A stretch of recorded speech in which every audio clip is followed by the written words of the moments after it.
Nintendo, Sony and Microsoft, the big three in the world of gaming, each with their own style, each with their own dedicated fanbase. Nintendo sticks out with an incredible catalog of high-quality first-party titles and versatile dedicated fanbase like no other. Sony keeps pushing the boundaries with eye-popping visuals and incredible gaming narratives, boasting what might be the most passionate community of the three. And Microsoft keeps pushing the boundaries with eye-popping visuals and incredible gaming narrative. Wait a minute. There's a good reason the console wars have often been described as Sony versus Microsoft, with Nintendo doing their own thing on the side. The former two are mostly going for the same audience. Both strive for the most powerful machine, most impressive looking games, and strong narratives. Lately, this battle has been rough on the Xbox creator though. The one thing that sets these companies apart is exclusives, which is where Sony is winning by a landslide. But hey, new console generation, new chance! Xbox is the first to go and reveal the first batch of games for their new console, and they do so without showing a single first-party exclusive?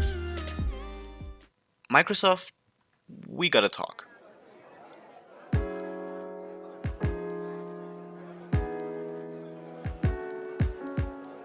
The Xbox One X first look gameplay featured a lot of new games. Some of them looking very promising and interesting. Others not so much. But it's okay. You can't really control what third parties are creating, can you, Microsoft? Of course not.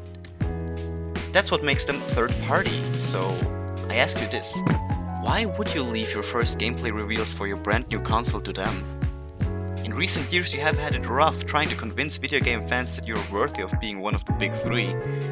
You acquired a lot of new studios, started a ton of new projects, and built a path for the future that looks way more credible than it used to before. You've been putting a lot of resources into ensuring the next console generation to be a stronger endeavor than the previous one.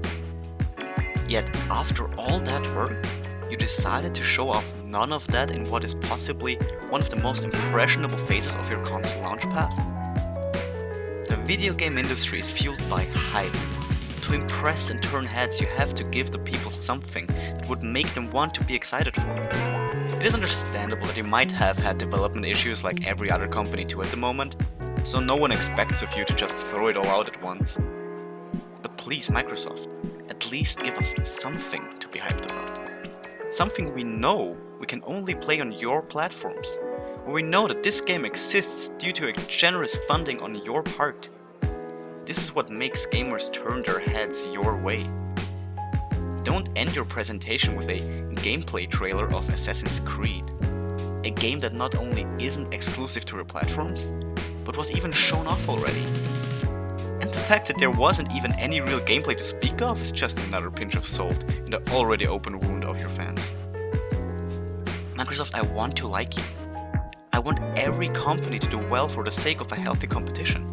But as it stands now, by showing off multi-platform titles as your first game blowout, and leaving Sony to quickly confirm that, indeed, all of these games will also be playable on their console, while possibly dropping a bunch of big first-party hitters on their reveal event, will only strengthen the image of your competitor.